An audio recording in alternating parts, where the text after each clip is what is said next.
Okay. To thank the tremendous collaboration from the Santa Barbara County Fire Department, without which this project wouldn't be possible. The Forest Service, where we have lots of our instruments, and the National Weather Service that has been providing daily briefings and discussing with us for over sometimes 30 minutes, which is very important. This project is funded by the National Science Foundation. It has the contribution of 9 institutions here in Santa Barbara. Okay, so our goals first is better understand mechanisms driving the spatial and temporal variability of sundowners. We want to improve model forecasts of sundowner winds and extreme fire weather conditions, which we say, okay, strong winds and low humidity and high temperatures. We want to transfer our scientific results to the National Weather Service and the Santa Barbara Municipal Fire Departments, contributing to a more accurate forecast of conditions leading to extreme and fast wildfire spread risks. And also, we want to educate our population about wildfire risks in the Santa Barbara County. Okay, so we have been putting lots of instruments, and some of you may have seen those instruments. We have 19 meteorological towers that belong to the National Center for Atmospheric Research. They place several instruments. You see all the reds are the new towers. You see some folks placing towers in the backcountry here. We have 6 fixed LiDARs. LiDARs are this kind of instruments. We have one at the Santa Barbara County headquarters. If you go there, you're gonna see these instruments, and I think you should visit. We have 6 of them spread in the area. These instruments are meant to look at winds in a more spatial, so it goes up and around and measure the winds in some distance, which is different from towers. And then we have wind profilers, 2 of them. One in Santa Barbara here at the headquarters, one are in the Sedgwick Reserve. And we have also airplane. I will talk about the airplane soon. We have a couple of oscillometers, and one of them I'm placing here. This is the Bob Hazard's property, which was the best place we could ever think about having instruments. They got a lot going on in that place. We place LiDAR in oscillometers. This belongs to the Notre Dame University. We have also a tower in here. We have we say soda RAS, wind profiler, temperature, humidity, which we are obtained in the backcountry or in Sedgwick. So all these instruments are very sophisticated remote sensing instruments. We also have this guy, Lauren White, who has a mobile meteorological unit, and he drives his car around Santa Barbara. You're going to see, I will show you some of his results because this is an interesting thing to share. We have also a mobile LiDAR, which is the University of Virginia brought this LiDAR. So this guy, he goes through 101 and several of the roads and freeways driving the car. As he drives the car, he's measuring the winds. And the winds go, say, more or less at the elevation of the mountains. So it's pretty interesting to obtain profiles of winds, not just ground level. We have the Naval Postgraduate School Twin Otter equipped with LiDARs. We have 3 LiDARs in this airplane.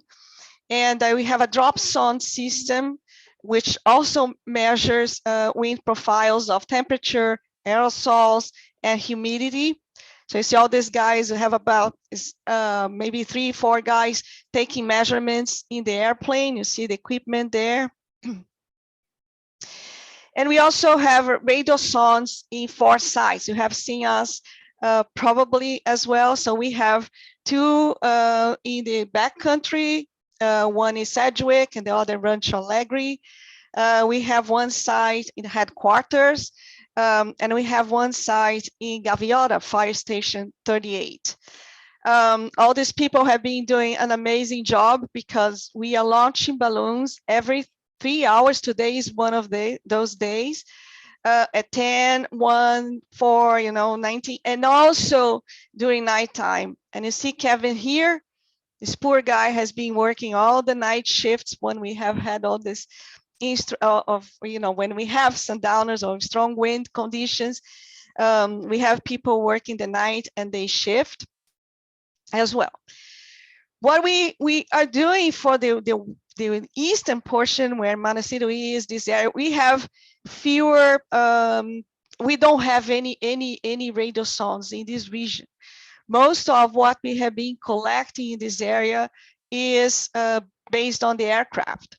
So the aircraft flies in this region twice a day, one in the afternoon and one in the evening. We have changed this tracks for a while. So this is the track.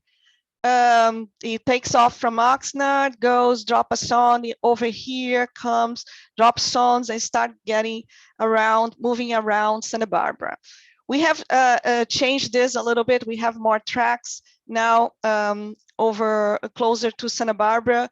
We improved this a little bit during the experiments to collect better data here.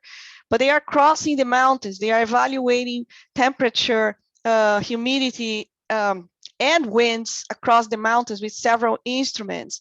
Then they go around, they drop songs to complement what we have.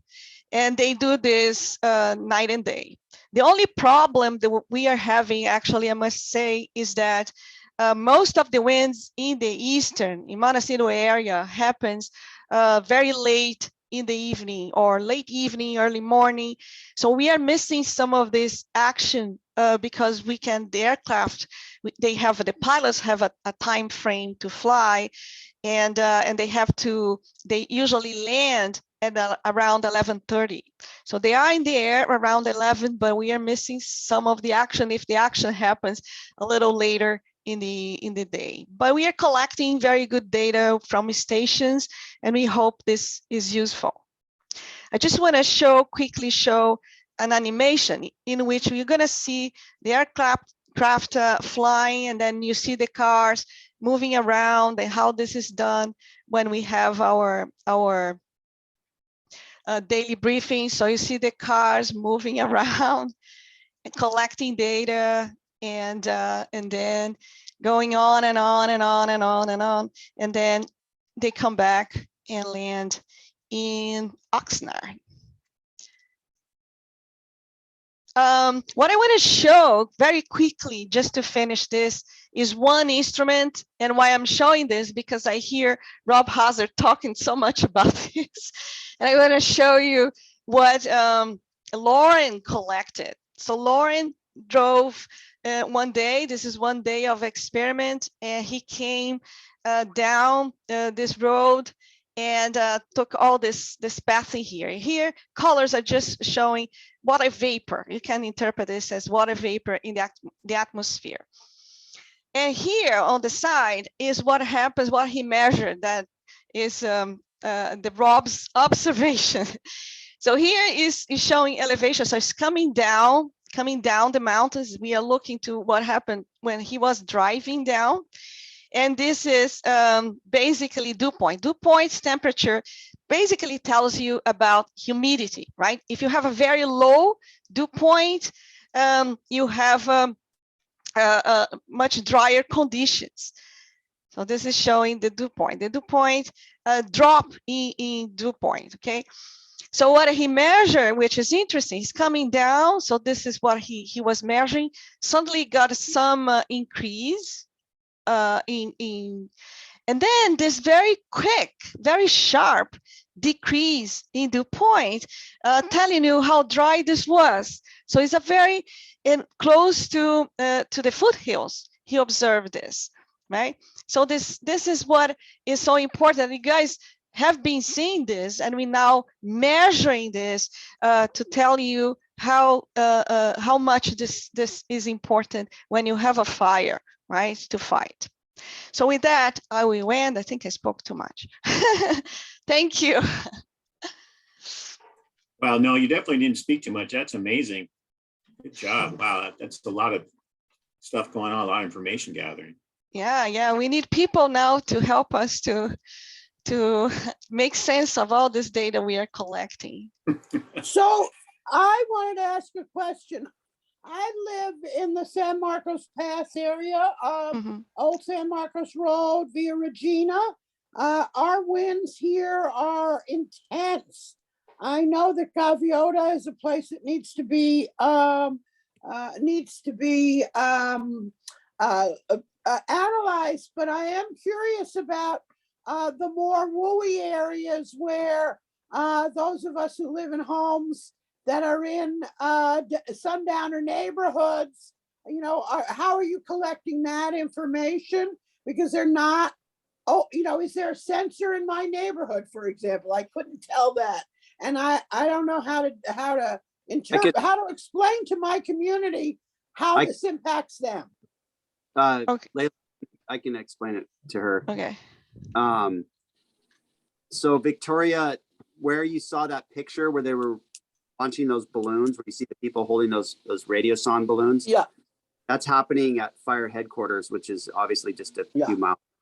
So that's a critical, I mean, that is the place where they're launching the radiosondes. So that's directly measuring the atmospheric profile within a few miles of your neighborhood. And the whole instrument package, similar to the one she showed out on the Gaviota Coast, right behind county schools, administrative building above fire headquarters. So essentially just to the south of your neighborhood, doing exactly the same thing. There's a huge Doppler radar thing up there. Okay. Huge towers with all the, so. Can you see them?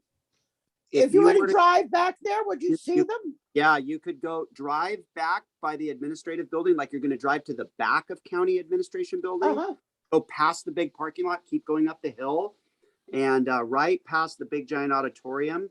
It kind of turns into a parking lot, and then there's a giant dirt pad. That's where flood control's been taking a lot of the debris basin material, and they've created this huge flat spot. I think it's where they're going to rebuild the county fire headquarters. That's where you'll see the instrumentation. Okay. You can drive right up to it and look at it. Take pictures. You're right. Yeah. I got it. Thank you. Yeah, the reason why we need to see we are placing instruments all over the place, all over Santa Barbara. If you want to predict what is going to happen to your home, you need to know what is happening in this region, because things are connected. And then this is why it's so important to have sites. It's not just to measure the winds, but to understand why they happen, understand their variability, what drives those winds, because this is our goal. We place instruments where we could, because we cannot place instruments in people's backyards, and there are locations that need to be, they are private locations. They're not going to let us place all this, crazy stuff in their backyards. We are very thankful that Rob Hazard families allowed us to do this, but don't think that people would, right? This is why this has been so important. And I want to stress, it was a community thing, but people don't want that in their backyards, right? It's ugly, they are afraid, maybe, radiation, all those kind of things, which is not true. Like this is eye safe, it's all good.